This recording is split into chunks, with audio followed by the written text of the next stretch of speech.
Abran sus Biblias, hermanos, en el libro de Reyes, capítulo 18.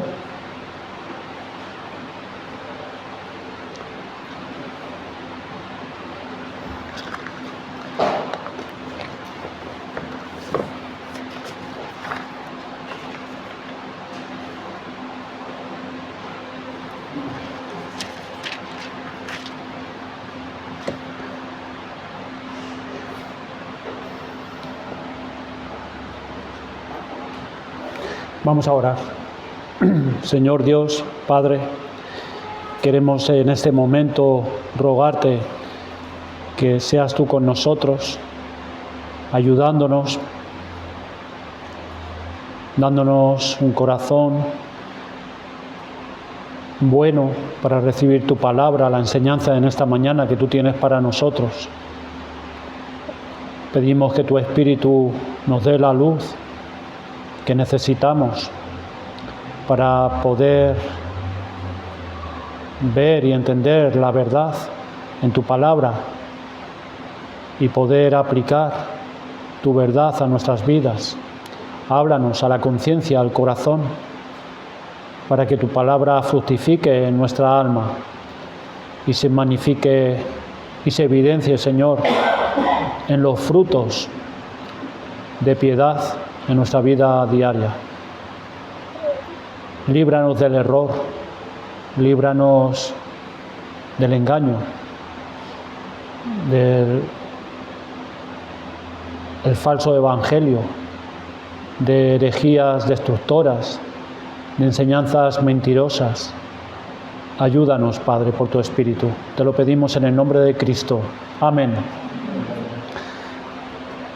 Este día del cual se nos recoge aquí en el capítulo 18 fue en verdad un día intenso, interesante e importante en la vida de Elías y en la vida del pueblo de Israel, por cuanto fue el día que Dios escogió para manifestar delante de todos los que se reunieron en el monte Carmelo que Baal, ese Dios que Jezabel quería que se difundiera y a quien muchísimos habían accedido a adorar, no era Dios, y que Jehová era verdaderamente Dios. De manera que esos hombres desde la mañana hasta la tarde estuvieron desarrollando todo su espectáculo y no ocurrió nada, absolutamente nada. No había nadie quien les oyese. Después Elías llamó así a todos los presentes y después de darles estas lecciones objetivas que ya vimos, reconstruyendo el altar de Jehová, oró y Dios respondió, haciendo descender fuego según lo acordado, que sería la señal de cómo se manifestaría aquel que en verdad fuera Dios. El pueblo, ante tal evidencia, profesó verbalmente que Jehová era Dios. Pero el texto, después de este suceso, no salta al tema de la lluvia.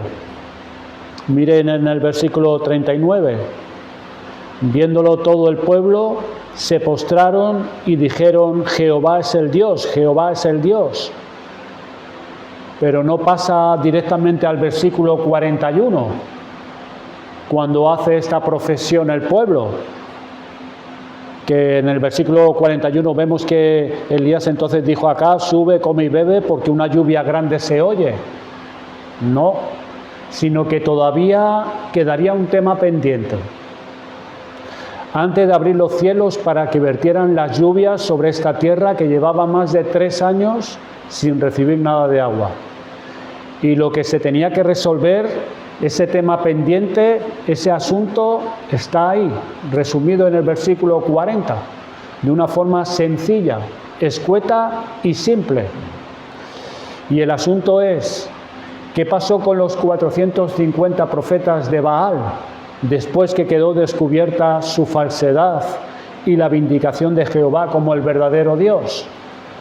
Pues ahí veamos primeramente simplemente la narración, es muy sencilla, siguiendo los versículos 39 y 40. Dice: entonces, viéndolo todo el pueblo, se postraron y dijeron: Jehová es el Dios, Jehová es el Dios. Y entonces, acto seguido, en esa posición de postración, reconociendo la evidencia de Jehová, que Jehová es el Dios de Israel, Elías da una orden a este pueblo, que de esa postura de postración vayan a prender a esos 450 hombres para que no se escapare ninguno de ellos, y los mandó llevar Elías a un arroyo cercano, y de ahí o los degolló él mismo o presidió la ejecución personalmente dando la orden. Ahí vemos en el versículo 40, entonces Elías les dijo: prended a los profetas de Baal para que no escape ninguno. Y ellos los prendieron y los llevó Elías al arroyo de Cisón y allí los degolló. ¿Cómo, hermanos, tomarnos esta narración acerca de Elías? ¿Cómo podemos tomarnos esto nosotros hoy día? Pues hay dos posturas que los autores han dado ante este suceso, en verdad asombroso. Primeramente, unos dicen que como la Biblia recoge esos lapsus en la vida de los hombres de Dios, como la mentira de Abraham, los golpes de incredulidad de Moisés en la roca, la caída de David o la negación de Pedro, así también en esta narración que aquí se nos ofrece otro de esos lapsus, que Elías, en un arrebato de orgullo o de ira, acaba con estos hombres que los veía como sus opositores. Pero atendamos bien el contexto y otros textos de la Biblia para ver que esto no fue un desliz o un arrebato de ira de Elías. Y la Biblia, fiel a su verdad, también la recoge. Sí es cierto que después veremos en el capítulo 19 que se registra un momento de debilidad del profeta cuando huye de Jezabel y cae como en una especie de depresión, de debilidad, pero no aquí, no es el caso aquí, ahora mismo, en este capítulo 18. Ver la oración de Elías en el 36, versículo 36. Cuando llegó la hora de ofrecerse el holocausto, se acercó el profeta Elías y dijo: Jehová, Dios de Abraham, de Isaac y de Israel, sea hoy manifiesto que tú eres Dios en Israel y que yo soy tu siervo y que por mandato tuyo he hecho todas estas cosas. Pide que sea reconocido como siervo de Jehová por lo que hace, como instrumento de Dios, pues lo hace en obediencia a Dios y a su mandato. Sería una contradicción si después haría aquí algo que Dios no hubiera mandado. Ver lo que pasó justo después de la muerte de estos hombres en el versículo 41 y 42. Luego de llevar a cabo este tremendo acto, se inclina en oración a Dios y viene la lluvia. Nadie, después de un acto de desobediencia a Dios de esta envergadura, como matar a 450 hombres porque sí, podría ponerse a orar de esta manera y ser oído por Dios. David, después de su pecado, nos muestra en el Salmo 51 que hasta que no hubo arrepentimiento no se acercó a Dios.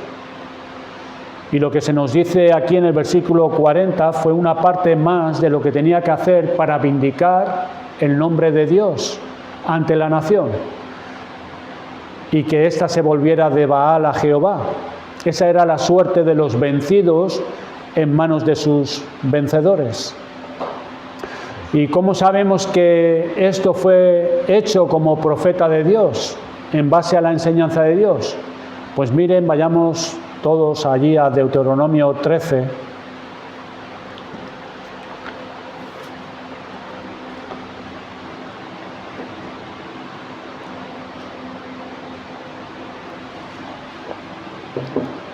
Recordar primeramente que Israel era una teocracia. Dios era el rey y de él venían tanto las leyes rituales, morales como sociales. Y todos los ciudadanos eran, en un sentido amplio, ciudadanos de ese reino de Dios. Y Dios mismo había determinado las leyes para preservar su reino. Allí en los versículos del capítulo 13, versículos del 1 al 5, vamos a leerlo. Dice: cuando se levantare en medio de ti profeta o soñador de sueños y te anunciare señal o prodigios, Y si se cumpliere la señal o prodigio que él te anunció diciendo, vamos en pos de dioses ajenos que no conocisteis, sirvámosles, no darás oído a las palabras de tal profeta, ni al tal soñador de sueños, porque Jehová vuestro Dios os está probando para saber si amáis a Jehová vuestro Dios con todo vuestro corazón y con toda vuestra alma. En pos de Jehová vuestro Dios andaréis, a él temeréis, guardaréis sus mandamientos y escucharéis su voz. A él serviréis y a él seguiréis.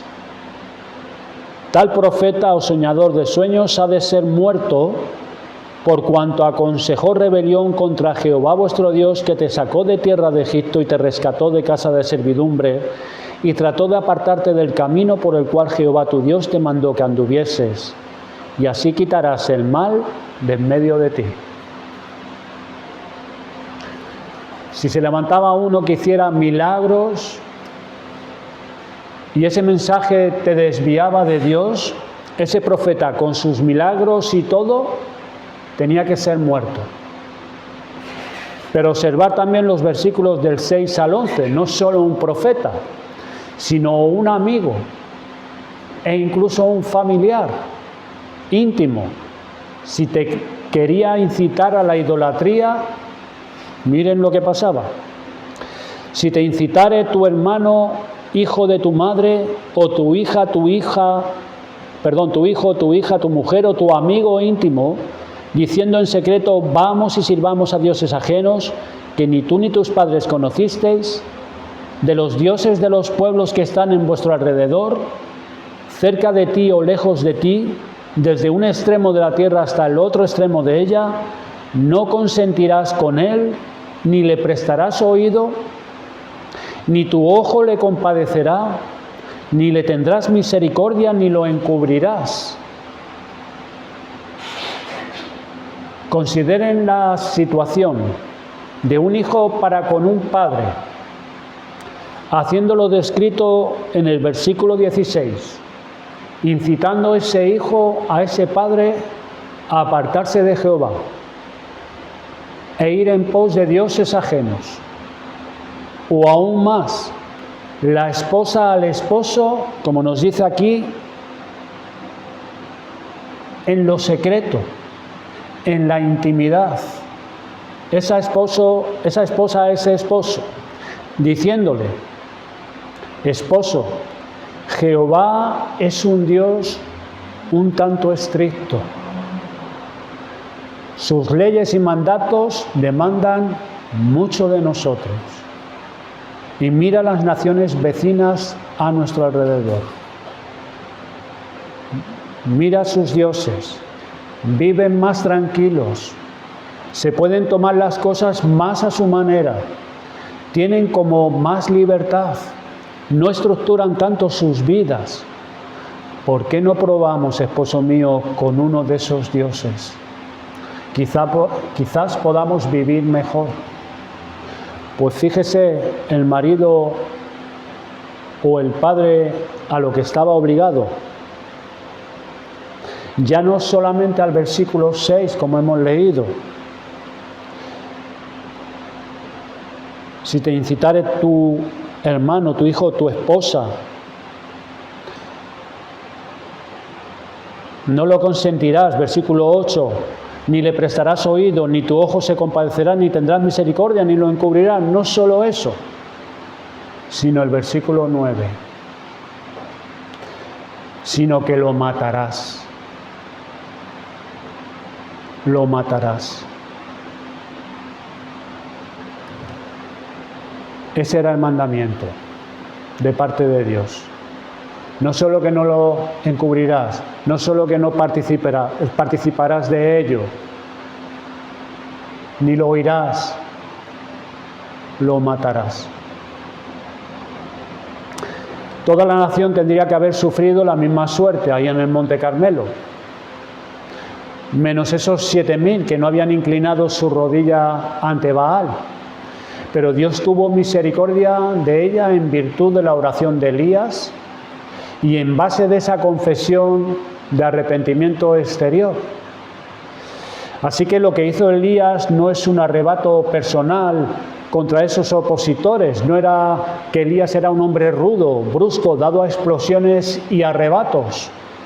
Pues una persona que muestra esa sensibilidad para con el hijo de una viuda y la profunda compasión hacia él, no puede ser un hombre iracundo que actúe de repente, explosivamente y de una manera ciega por arrebatos. Él estaba sujeto a pasiones como nosotros, como las que hoy nosotros tenemos y padecemos por obedecer a Dios. Él tenía que obedecer y luchar y negarse a sí mismo como cualquiera de nosotros aquí. Y lo mismo habría pasado cuando supo que la voluntad de Dios era decapitar a esos 450 hombres. Decapitar 450 hombres. No es una tarea de un rato. No es algo agradable. ¿Qué cosas deducimos entonces para nosotros? ¿Qué nos enseña todo esto a nosotros hoy? Pues desde luego ahora bajo el nuevo pacto ya Dios no nos dice que tenemos que ir con una espada por ahí para defender la verdad. Ahora tenemos que tomar y usar la espada del Espíritu para luchar contra el error. Pero porque no tengamos que usar la espada, esa espada física, ya este pasaje no nos dice a nosotros casi nada hoy. Pues no, las cosas que se escribieron fueron escritas para nosotros, a nosotros que hemos alcanzado los últimos tiempos. Vamos a ver entonces algunas importantes lecciones para nosotros en esta mañana.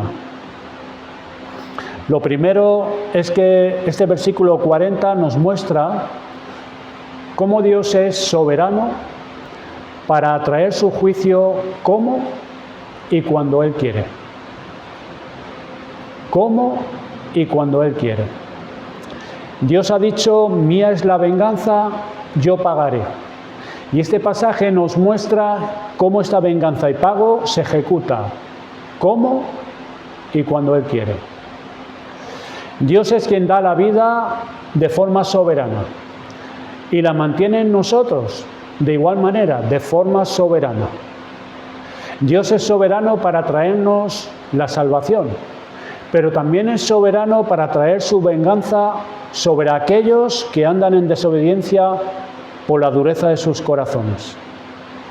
Nosotros nos asombramos, hermanos, cómo puede extender el Señor su brazo para salvar, como por ejemplo en Jericó salvó a aquella prostituta y su familia, pero también nos debe asombrar la manera de cómo y cuándo puede ejecutar sus juicios.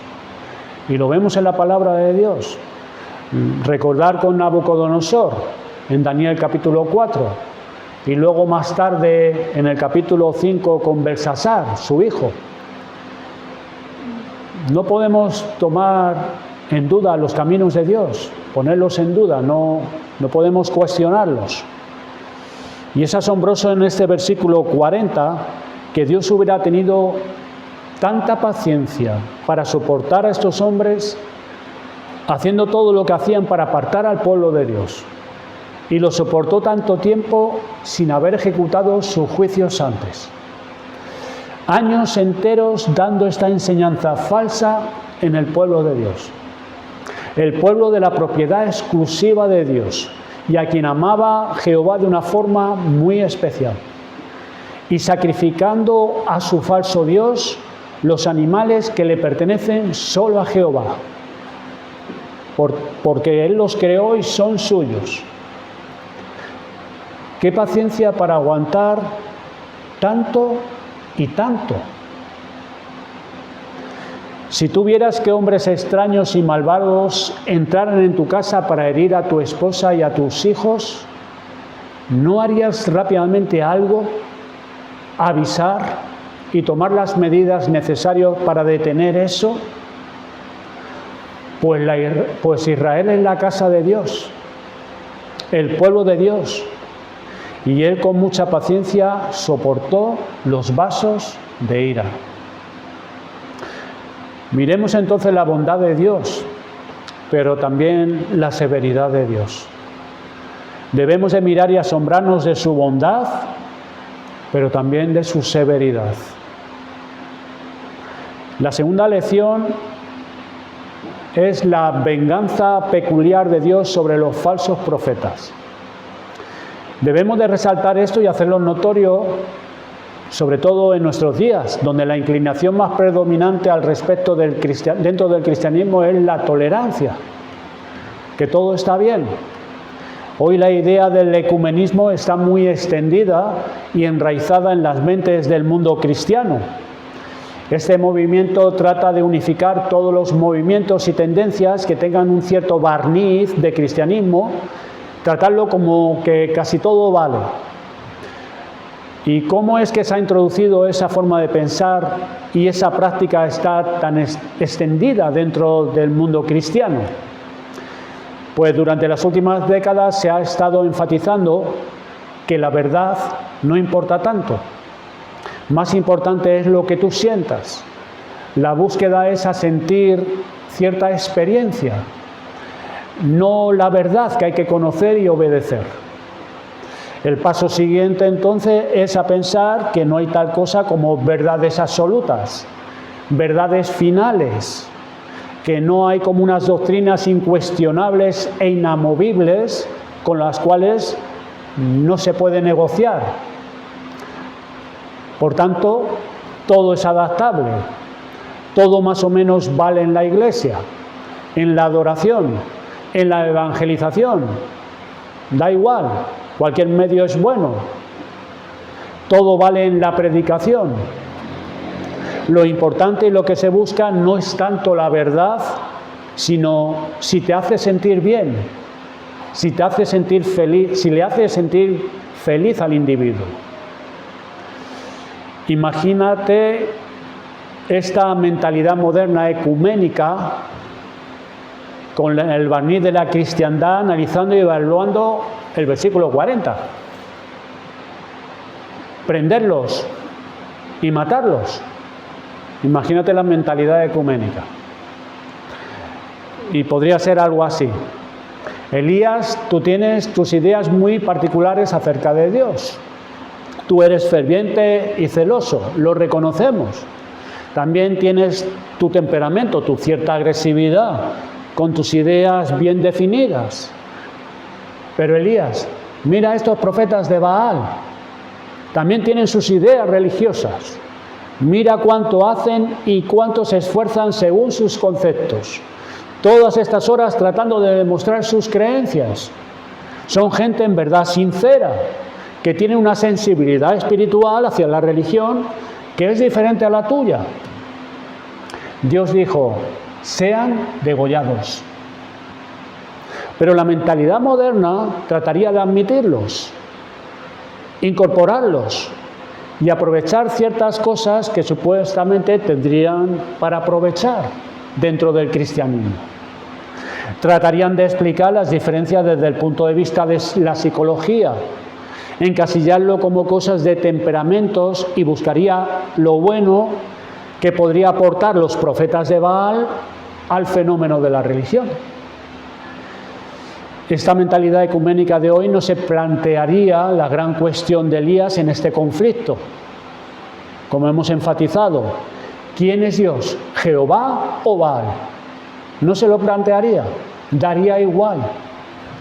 Sino más bien esta tendencia le diría a Elías, no seas tan radical, tú no puedes plantear cuestiones tan absolutas como si hubieran verdades tan absolutas para que fuesen definidas de esa manera. Sino más bien vamos a ver cómo podemos unir las dos diferencias, buscar puntos de encuentro, tratar de enriquecernos mutuamente. Y Dios dice, mátalos. Mátalos. Pero la mentalidad ecuménica moderna diría, vamos a ver cómo si podríamos convivir juntos y aproximarnos. Sepamos bien, hermanos, cuál es la enseñanza de la Biblia respecto de lo cual este relato es una muestra y ejemplo. Y nos dice que hay un muro entre la verdad y el error, entre la luz y las tinieblas, entre los falsos y los verdaderos profetas de Dios. La idea de la evolución subyace en todo este proceso también. El hombre moderno del siglo XXI, a esta altura de la historia, ha llegado a desarrollar unos conceptos de la religión avanzados. Pues la religión es algo que surge desde dentro del hombre.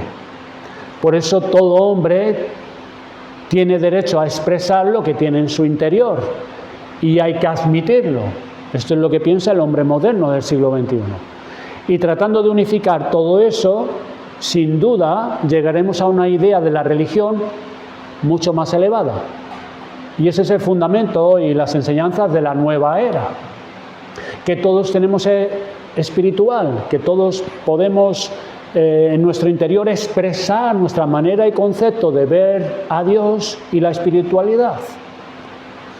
Y es como todo es válido, dicen, pues todos tenemos derecho a expresar nuestras formas e ideas de Dios y del cristianismo. No hay verdades absolutas, sino que cada uno tiene una pequeña parte de esa verdad. Vamos, pues, a unirlas. Pero la posición de la Biblia es muy diferente. Elías sabía que Jehová es Dios.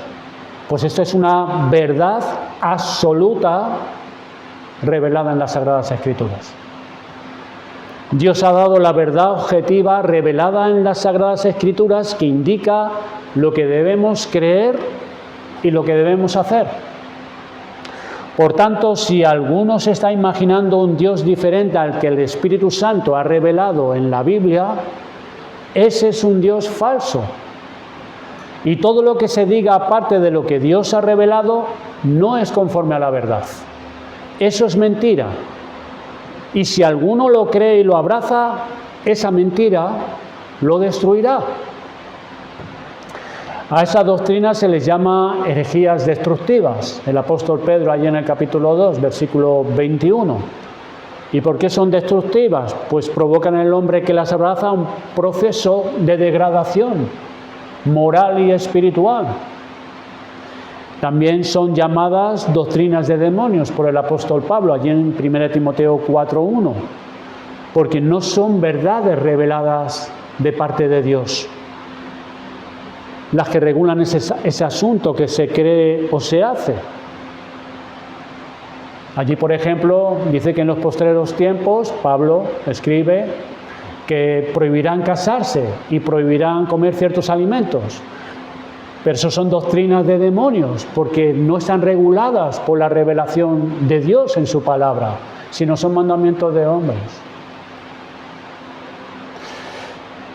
Elías tenía esta forma de pensar y por eso miraba a los 450 profetas como Dios los miraba. Los evaluaba a la luz de lo que Dios decía y pensaba. Mirar cómo Pablo tenía este mismo espíritu allí en Gálatas capítulo 6.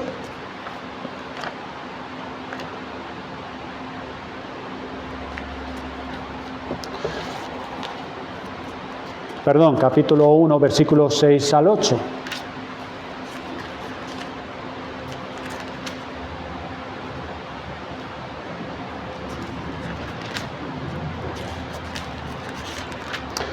Dice, soy maravillado de que tan pronto os hayáis alejado del que os llamó por la gracia de Cristo para seguir un evangelio diferente, no que haya otros, sino que hay algunos que os perturban y quieren pervertir el evangelio de Cristo. Mas si aún nosotros o un ángel del cielo os anunciare otro evangelio diferente del que os hemos anunciado, sea anatema, sea maldito. El evangelio era el que Dios había revelado. Y si alguno se movía de ahí, ese era un falso profeta. Estaba bajo la maldición de Dios, aunque fuera un ángel el que traía ese evangelio diferente. Así que no importa lo sincero que esa persona pueda ser en sus creencias erróneas, si está sosteniendo otra cosa de lo que Dios ha dicho, eso es una mentira, es una doctrina destructiva. Y tenemos el ejemplo de visitar a un médico para tratar cierto problema. Y imagínate que él, con toda su buena intención, y deseo de tu bien, te receta una medicación. Y al cabo de un par de semanas ingresas en el hospital con un cuadro muy grave. El problema era otro y el tratamiento que te recetó, en lugar de solucionar, te hizo mal, precipitó la enfermedad. El médico viene y se disculpa con mucho dolor. Su sinceridad en su deseo de hacerte bien no mejoró lo más mínimo tu problema. Otro médico no conocido, más indiferente y frío, examina bien el problema y da con el diagnóstico y la medicación correcta. Ese te aborda el problema y lo soluciona. No era la sinceridad o la insinceridad del médico lo que soluciona el problema, sino hallar el mal que tienes. Pues así pasa con los verdaderos problemas del hombre, su pecado y su mal y la relación con Dios. Esto solo puede ser abordado con la revelación de Dios. Todas las demás son herejías destructoras, que aunque hombres muy sinceros en sus creencias vengan con ellas, seguirán siendo herejías destructoras, que antes que abordar tu mal, te empeorarán, aunque sean muy sinceros. Es probable que entre esos 450 profetas hubiera alguno muy sincero en sus creencias, en sus 6 horas de repeticiones y vueltas y saltos y sajándose. Sería sincero. Pero porque un hombre venga a ti y porque él sea sincero en lo que dice y lo que cree, ya por eso tú puedes aceptar lo que dice. Como si la sinceridad fuera la garantía de la verdad que dice y que es suficiente con ser sincero para que esa verdad sea eficaz. Pues no es cuestión de sinceridad, sino de ajustarse y ceñirse a la palabra de Dios, a la verdad objetiva que Dios ha revelado. De manera que la sinceridad no es la regla para medir la verdad, sino la regla es si es conforme a la verdad de Dios.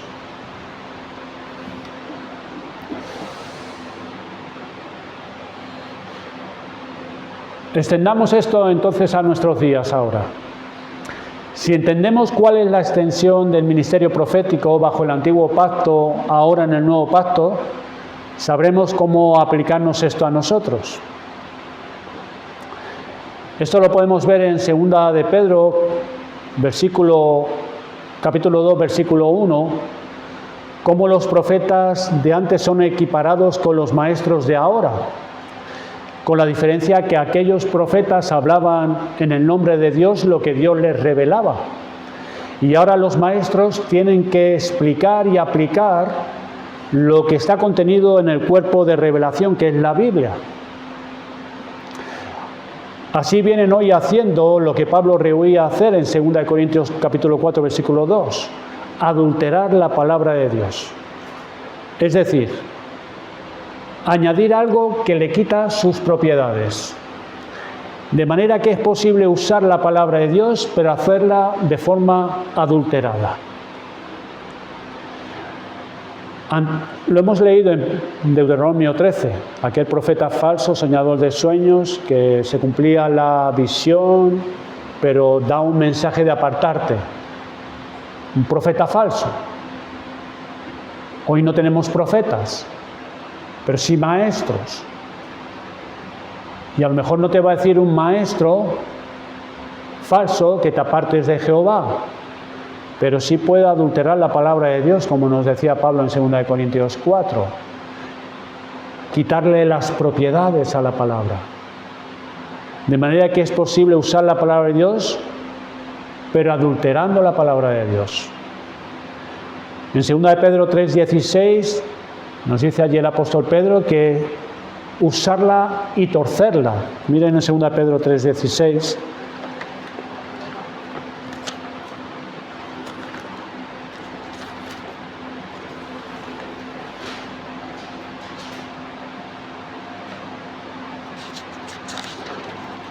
Dice Versículo 15. Y tened entendido que la paciencia de nuestro Señor es para salvación, como también nuestro amado hermano Pablo, según la sabiduría que le ha sido dada, os ha escrito casi en todas sus epístolas, hablando en ellas de estas cosas, entre las cuales hay algunas difíciles de entender, las cuales los indoctos e inconstantes tuercen, como también las otras escrituras, para su propia perdición. Y esto de usar y torcer la escritura es someterla a una presión para que diga algo distinto de lo que Dios ha querido decir en ella. Y así tenemos tantos grupos que niegan verdades fundamentales de la palabra de Dios, que tuercen la palabra de Dios. Pero conociendo que existe hoy falsos maestros como antes los falsos profetas, y sabiendo cómo fue el proceder de Elías, ¿cómo debe ser nuestro proceder ahora entonces?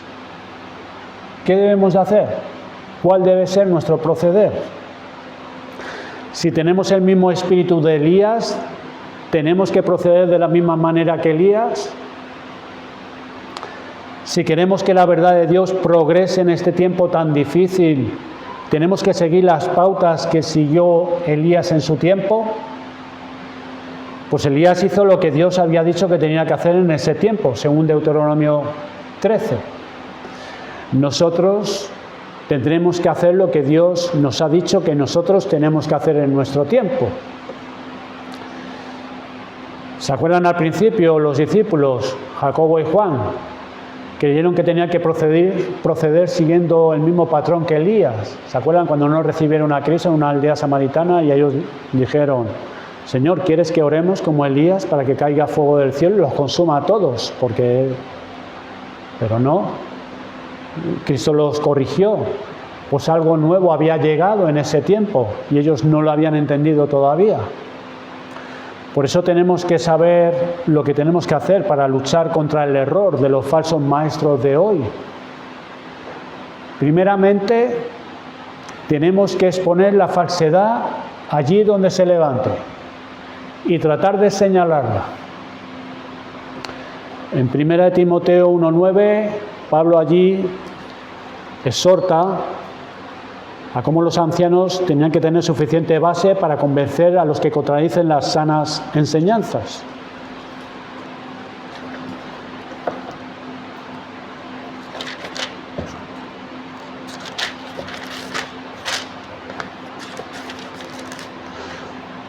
Dice, está hablando sobre los requisitos de ancianos y obispos y dice: retenedor de la palabra fiel, tal como ha sido enseñada, para que también pueda exhortar con sana enseñanza y convencer a los que contradicen. Y allí en 2 de Timoteo 2, versículos 16 al 18,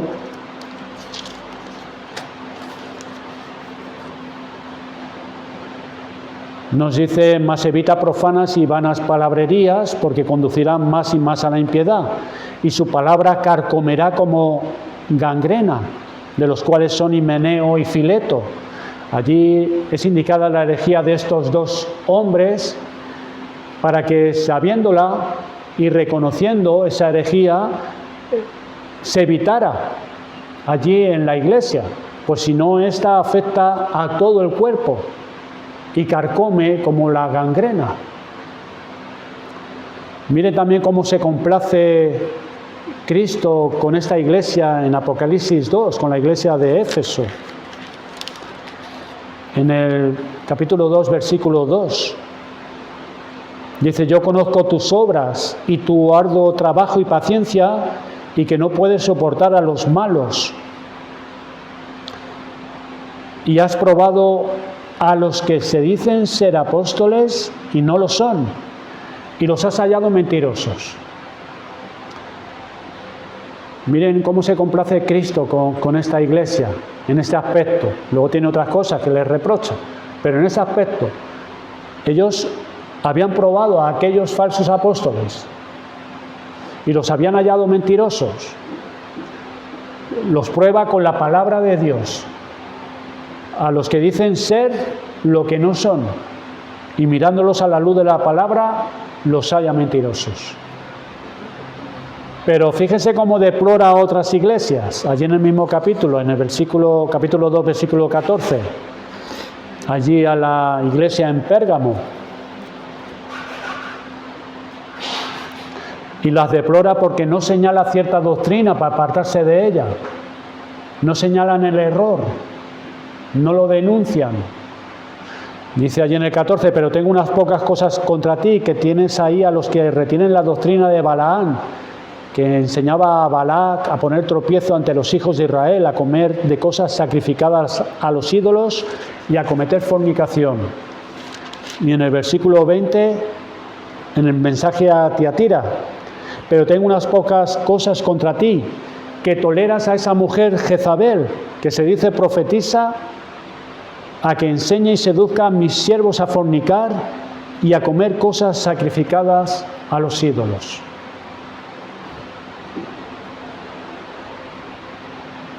Por lo tanto, no podemos usar la espada como Elías, pero sí podemos y debemos usar el espíritu de la palabra de Dios para señalar las herejías y juzgarlas, los errores.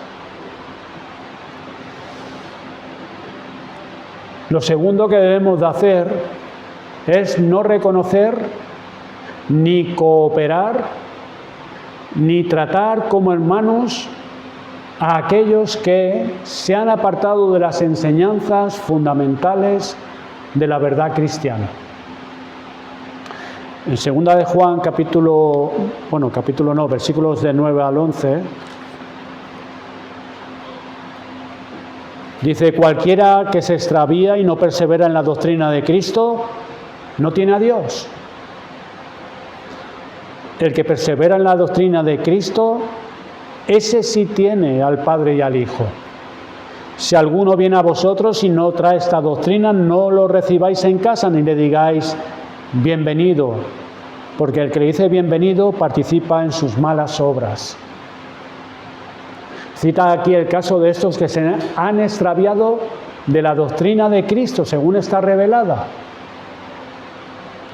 A eso no les podemos decir, hermano, que Dios te bendiga, que Dios hable bien de ti, hermano.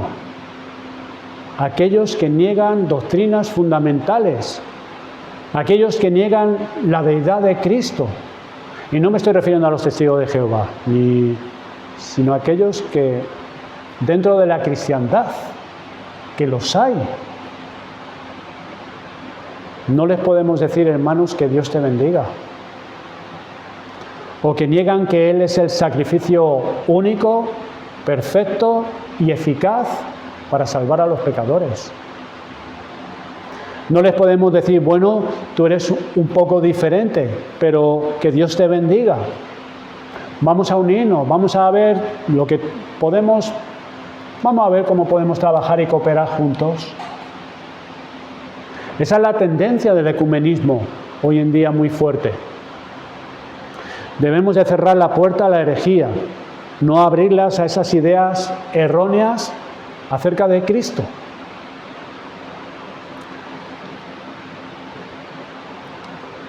Tercero y último, decapitamos el error trayendo la verdad de forma tal que lo venza. Y la forma de acabar con las tinieblas es encendiendo la luz.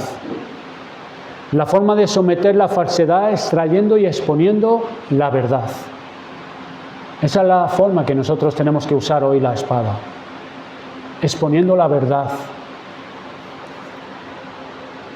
Recordad lo que pasó en Éfeso, allí en Hechos capítulo 19. Por la proclamación de la verdad se exponía el error y su poder era reducido.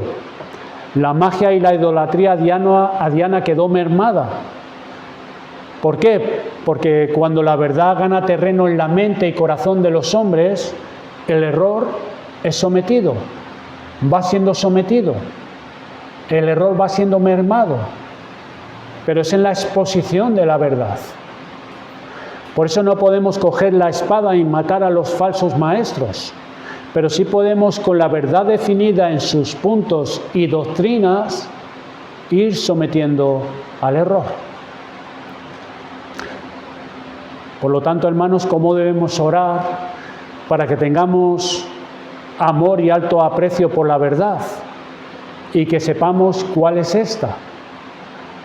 Que cada vez la podamos definir más exactamente para poderla diferenciar del error. ¿Cuánto tenemos que orar por esto?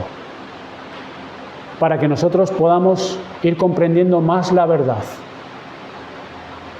Podamos definirla más exactamente. Esto es vital para la vida de rectitud, de piedad, pues solamente se puede vivir esa clase de vida sobre la base de la verdad. Pues el error no es algo de los pensamientos, sino un mal que destruye nuestra alma, es decir, que hace que sea parte de la vida de rectitud. ¿Cómo debemos de orar? Que Dios levante hombres que prediquen la verdad, pero no simplemente que digan lo que la Biblia dice, sino que ungidos por el Espíritu de Dios, expliquen la palabra de Dios y la apliquen, de tal forma que los hombres se encuentren enfrentados con la verdad y se sometan a Dios. No es solamente el que nosotros podamos decir algunas cosas de la Biblia, enseñar algunas cosas de la Biblia, sino que realmente hombres se paren aquí y puedan explicar la palabra de Dios y aplicar la verdad a nuestras almas, para que nos encontremos enfrentados con la verdad y nos sometamos a Dios voluntariamente. ¿Cuántos son necesarios estos hombres para la defensa y avance de la verdad de Dios en este mundo y en la Iglesia? Los padres, ¿cómo tienen que cuidar esto de sus hijos? ¿Cómo los padres tienen que librarlos de las doctrinas de demonios y esas herejías destructoras de este nuestro mundo moderno hoy del siglo XXI? Acerca de lo que es en verdad una familia, lo que es el matrimonio, lo que es el sexo, lo que es el género.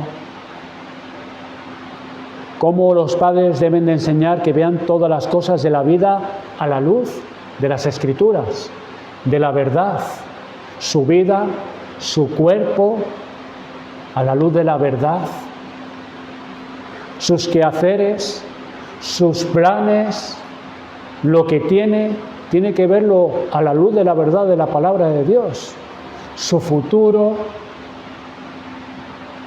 todo bajo la luz de la verdad. Y esto es la responsabilidad de los padres y se realiza en el hogar con el propósito de que la verdad triunfe en ellos, que la verdad triunfe sobre el error. Por último, este mandato es para nosotros personalmente. Prenderlos y que no escape ninguno es para que lo hagamos en relación con nuestros pecados, que no nos apiademos de ellos, sino que los degollemos sin ninguna compasión. Fue un trabajo arduo y desagradable, antes lo he dicho, degollar a 450 hombres. Pero era para vindicar el nombre de Jehová y para el bien de su pueblo, y respaldado por la voluntad de Dios. Pidamos y busquemos la gracia de Dios para que no quede vivo ni uno de ellos, que no escape ninguno. Y para terminar también, hermanos, miren el sorprendente fin de los falsos profetas. ¿Se imaginan ustedes? Alguno de estos 450 hombres al levantarse por la mañana ese día pensaría que al caer la tarde acabaría de la forma en que lo hicieron. Seguramente no. Pensarían que sería otro día más como los muchos que habrían tenido en su vida. Sí, irían al Monte Carmelo y podría ser un día un poco especial, pero nunca se hubieran imaginado que serían expuestos por Dios como profetas falsos y antes de que se pusiera el sol, ser condenados a muerte por esto y pasar a la eternidad. Nunca se lo hubieran imaginado cuando salieron de sus casas. Qué tremenda sorpresa cuando vieron lo que se les venía encima. De ninguna manera se lo esperaban. Imagínate cómo se habrían despedido de sus mujeres e hijos. Lo harían como en todas las demás ocasiones, que tendrían un día ocupado, pero lo más tardar estarían para la hora de cenar a su regreso. Pero no fue así. Nunca regresaron. Nunca más los vieron. Mira que de repente vino el juicio de Dios sobre ellos, y cuando ni por asomo se lo esperaban. Dios es el Señor soberano de la vida, y sus juicios los hace como y cuando quiere. Y mira qué repentino puede ser cuando crees que mejor te van las cosas. Puede venir vergüenza, confusión y juicio. Si Jesucristo no es Dios para alguien y no es quien ama y sirve, ni tampoco es donde se refugia del juicio de Dios, no hay ninguna garantía para lo que le pueda pasar. Está expuesto en cualquier momento a que Dios ya no tenga más paciencia con él y no le soporte más. Y ese día que le parece igual que los demás, y cuando mejor pensaba que le iban las cosas, el soberano juez de la tierra ejecuta su sentencia, el juicio que ha determinado sobre él. Nuestra oración es que si hay alguno así, en este lugar o más tarde cuando escuchen, la pregunta es: ¿te volverás a Jesucristo para que Dios te dé perdón? ¿O por la dureza de tu corazón seguirás provocando a Dios? Pues recuerda lo que dijo Elías: prendedlos, que no escape ninguno, pues tú tampoco escaparás. Quiera Dios que oiga, por cuanto hoy es el día de salvación. Vamos a orar.